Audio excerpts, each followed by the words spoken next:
Hello दोस्तों, welcome to sleepy classes. UPSC prelims में देखा जाता है लेक्स पे बहुत सवाल आते हैं कैटेगोरिकली। वो लेक्स जो आइदर लेवल्स जिनके लो हो चुके हैं, ड्राई हो रही हैं या डिसअपियर होने की वर्ज पे हैं, इन सब पे क्वेश्चन ज़्यादा आते हैं। तो इसी रेलेवेंस में एक डाउन टू अर्थ मैगजीन में आर्टिकल आया था अबाउट सेनेगल की पिंक लेक। आप देख सकते हैं सेनेगल में पिंक लेक है, पिंक वाटर आपको नजर आ रहा होगा। It is on the verge of disappearing. तो हम बिल्कुल डिटेल में पढ़ेंगे, है ना, कि कौन सी लेक है ना। फिर पिंक लेक कह रहे हैं तो पिंक क्यों है ना। On the verge of disappearing है तो क्यों ऐसा कहा जा रहा है, एंड रिकमेंडेशंस भी क्या दी जा सकती हैं सिचुएशंस को बेटर करने के लिए। राइट, चलिए पढ़ते हैं। बिल्कुल सबसे पहले तो देखना जरूरी है सेनेगल कहाँ पे। आप देखिए बिल्कुल कोस्ट के पास है ना, आपका वेस्ट अफ्रीका की यहाँ पे बात हो रही है।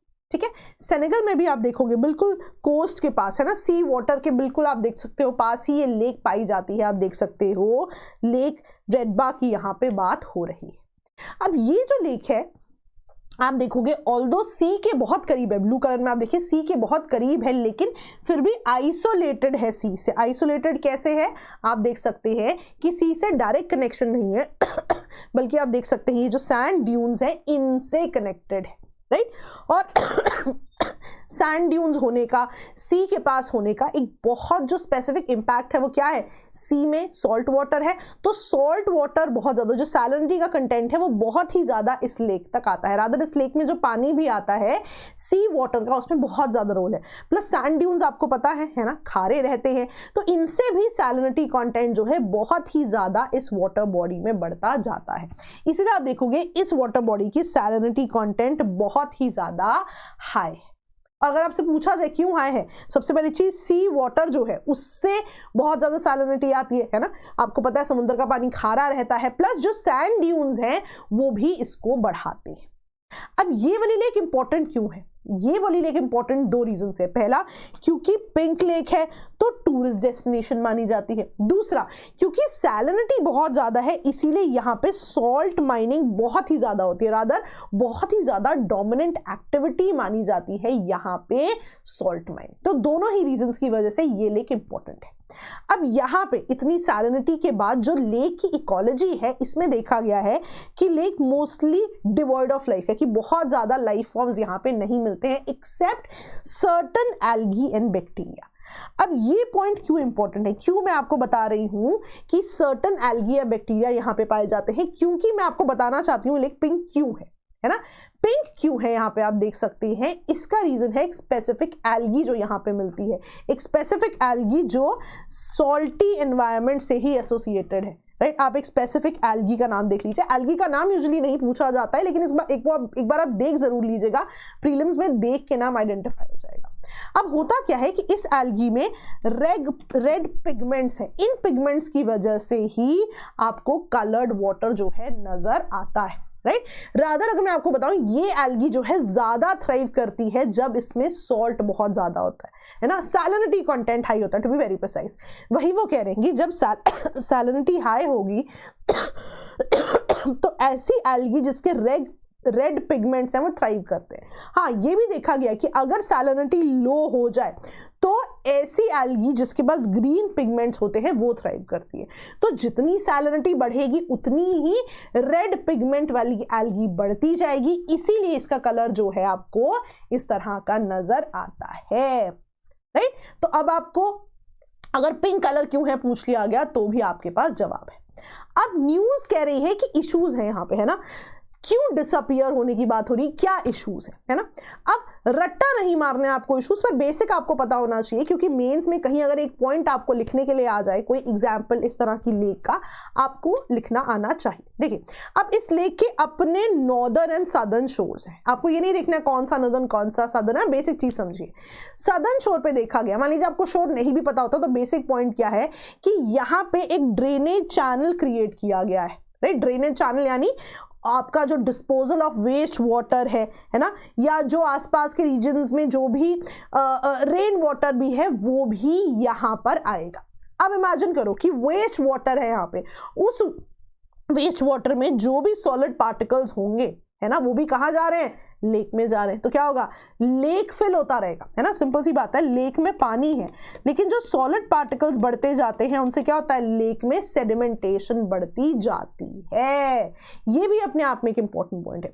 दूसरी चीज समझिए, हमने क्या पढ़ा था, सैलिनिटी ज्यादा होगी तो रेड पिगमेंट वाली एल्गी बढ़ेगी, सैलिनिटी कम होगी तो ग्रीन पिगमेंट वाली। तो वही हो रहा है कि कभी भी जब रेनफॉल होगी, डाइल्यूशन ऑफ वाटर होगा, सैलिनिटी कम होगी तो क्या होगा कि सॉल्ट कम होगा, व्हिच मींस कि जो पिंक वाली पिंक कलर देने वाली एल्गी थी, पिगमेंट रेड पिगमेंट वाली जो एल्गी थी वो नहीं रहेगी, राइट। तो ये भी अपने आप में एक इशू है।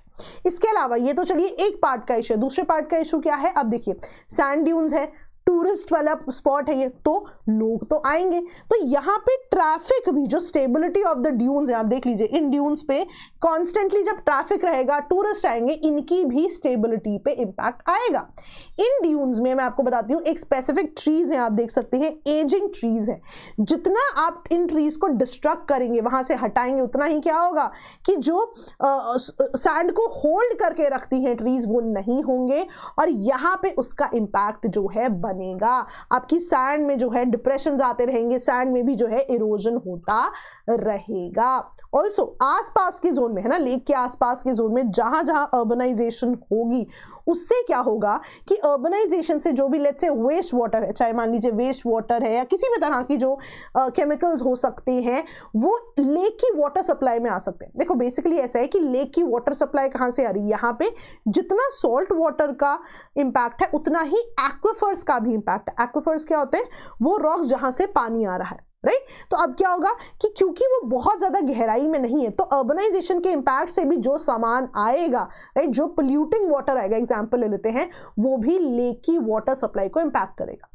पॉइंट क्या था आपका, न्यूज क्या थी, लेक डिसअपियर क्यों हो रही है, तो आप देखोगे कहीं ना कहीं लेक को जो है ये सब कुछ पोल्यूट करता जा रहा है। आप देख सकते हैं वेस्ट वाटर से पोल्यूशन हो रहा है, आपकी जो अर्बनाइजेशन आसपास होगी वो भी लेक की वाटर सप्लाई को पोल्यूट करेगा। अगर आपके ट्रीज हट जाते हैं तो आपकी जो है इरोजन की प्रॉब्लम जो है शुरू हो जाएगी। प्लस देखा गया है, जब टेस्ट किए गए तो देखा गया कि नाइट्रेट लेवल भी बहुत ही ज्यादा हाई है। और ये नाइट्रेट लेवल हाई क्यों हो रहा है, कहा जा रहा है, मैंने अभी अर्बनाइजेशन की बात की कि इमीडिएट विसिनिटी में because of tourism hotels establish किए जा रहे हैं, अनकंट्रोल्ड अर्बनाइजेशन हो रही है, सीवेज सिस्टम भी बहुत अच्छा नहीं है, इसी की वजह से पोल्यूटेड वाटर लेक में जाता रहता है, जिससे क्या होता है कि पोल्यूटेड वाटर चला गया लेक में।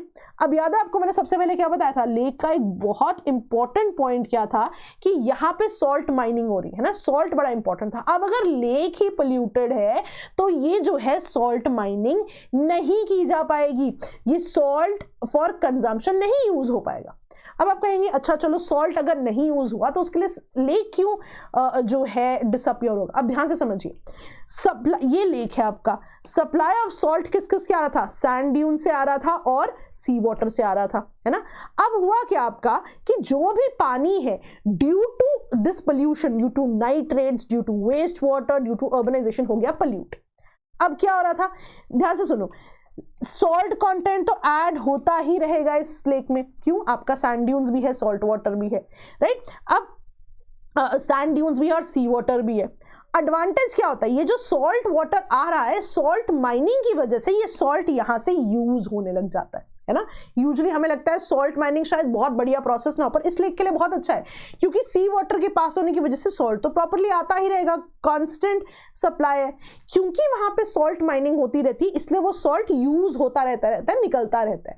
नाउ इमेजिन, तो पिछली 2 स्लाइड्स हमने पोल्यूशन के बारे में पढ़ी है, उसकी वजह से सॉल्ट जो है वो पोल्यूटेड होगा, it will be rendered useless, तो यहां से माइनिंग नहीं होगी। तो व्हाट विल हैपन कि एक पॉइंट ऐसा आएगा कि सॉल्ट यहाँ पे इतना ज्यादा इकट्ठा हो जाएगा, इतनी सेडिमेंटेशन हो जाएगी सॉल्ट की कि पानी के लिए जगह ही नहीं बचेगी, इट विल स्टार्ट डिसअपियरिंग। तो वही ये पॉइंट बता रहा है कि जो supply of salt to the lake है थ्रू द ड्यून्स, ये परमानेंट फिनोमेना, इसने तो होना ही होना है। और हमें लगता है सॉल्ट एक्सट्रैक्शन खराब प्रोसेस है, नहीं, लेक की सर्वाइवल के लिए जरूरी है। सॉल्ट माइनिंग होगी तो जो ये सॉल्ट आता रहेगा ये परपेचुअली यूज होता रहेगा। अब जब इतना ज्यादा पोल्यूट हो गया water body, unfit for consumption हो गया, तो ये सॉल्ट नहीं निकाला जाएगा और कुछ समय बाद ये सॉल्ट जो है पूरा का पूरा डिप्रेशन को भर देगा और पिंक लेक का जो पानी है वो ऑल टुगेदर डिसअपियर हो जाएगा। तो आप देख रहे हैं पोल्यूशन इनहेरेंटली एक प्रॉब्लम तो था ही था, वो एक लार्जर प्रॉब्लम भी कॉज करता है इस लेक के लिए। अब देखिए, मान लीजिए मेंस में आपको पोल्यूशन पे क्वेश्चन आ जाता है, आप इसको लिखिए कि लॉन्ग टर्म में लेक्स को कैसे इंपैक्ट कर रहा है। आपको मान लीजिए अर्बनाइजेशन पे कोई क्वेश्चन आ जाता है, तो अर्बनाइजेशन पे हम यूजुअली कुछ स्पेसिफिक सेट ऑफ प्रॉब्लम्स भी लिख सकते हैं लेकिन ये भी एक वैल्यू एडिशन पॉइंट आप मीन्स में यूज कर सकते हैं कि जो अर्बनाइजेशन की वजह से इश्यूज हैं that is causing issues to the water bodies as well long term में। और यहाँ पे आप जो पिंक लेक है उसको भी एज एग्जाम्पल लिख सकते हैं। तो आप देख रहे हैं एक टॉपिक जो प्रीलिम्स के लिए शायद मैप पर्सपेक्टिव से इंपॉर्टेंट था, मेंस में भी एक डिटेल्ड एनालिसिस के बाद आप उसको कुछ पॉइंट्स में जरूर लिखें। तो ऐसे ही आप देखेंगे कि बहुत सारी चीजें प्रीलिम्स के साथ साथ मेंस के लिए भी इंपॉर्टेंट हो जाती है। अब हम कुछ रिकमेंडेशंस भी देखेंगे कि कैसे इसको हम केटर कर सकते हैं, बट बिफोर दैट आप संभव प्रीलिम्स क्रैश कोर्स के बारे में जानते हैं। फी मैं हमेशा बताती हूं कि आप कूपन कोड में मेरा नाम यूज कर सकते हैं, आपकी फी कुछ ना कुछ कम जरूर हो जाएगी। स्पेलिंग ध्यान से देख लीजिएगा, आपको कुछ ना कुछ रियायत जरूर मिलेगी। Best part of the crash courses one stop solution है आपके लिए, बेसिक से लेके करंट अफेयर्स तक सब पढ़ाया जाता है यहाँ पे। और डिटेल्स के लिए आप हमारे नंबर्स पे कॉल कर सकते हैं। अब रिकमेंडेशन क्या है ना, अब यहाँ पे हमने बताया था कि टूरिज्म में सैंड ड्यून एक्सप्लॉइट हो रहा है ना, और आप देख रहे हैं कि यहाँ के पुराने पेड़ भी काटे जा रहे हैं, तो इसकी एक्सप्लॉइटेशन को हमें प्रोहिबिट करना है। प्लस जो ये ट्रीज है इनको वापस रिहैबिलिटेट करना है सो दैट जो है सैंड ड्यून्स जो है बहुत ही ज्यादा इरोजन का वहां पे प्रॉब्लम ना हो। प्लस जो भी अर्बनाइजेशन की एक्टिविटीज हैं, टूरिस्ट एक्टिविटीज हैं, इन्हें भी कर्ब करना जरूरी है सो दैट लॉन्ग टर्म में वो इश्यूज ना आए। तो आप देख रहे हो जो इश्यूज थे, कई बार ना हमें ये भी प्रॉब्लम आता है कि मैम इश्यूज तो लिख दे, वे फॉरवर्ड नहीं लिखना है। तो जो इश्यूज थे उन्हीं का सोल्यूशन तो वे फॉरवर्ड है। इशू था ट्रीज, हमने उनको रिहैबिलिटेट करना, वे फॉरवर्ड बता दिया। इशू था अर्बनाइजेशन टूरिज्म, उसको हमने वे फॉरवर्ड बना दिया। ये भी एक टेक्निक होती है आंसर लिखने की। एंड द लास्ट पॉइंट, एक इंटीग्रेटेड मैनेजमेंट करना जरूरी है सो दैट जिसमें आप देखेंगे कि टूरिज्म, लोकल पॉपुलेशन अवेयरनेस सबको क्लब किया जा सके। तो ऐसे ही डिटेल में चीजें पढ़ते रहेंगे। Thank you so much, bye bye.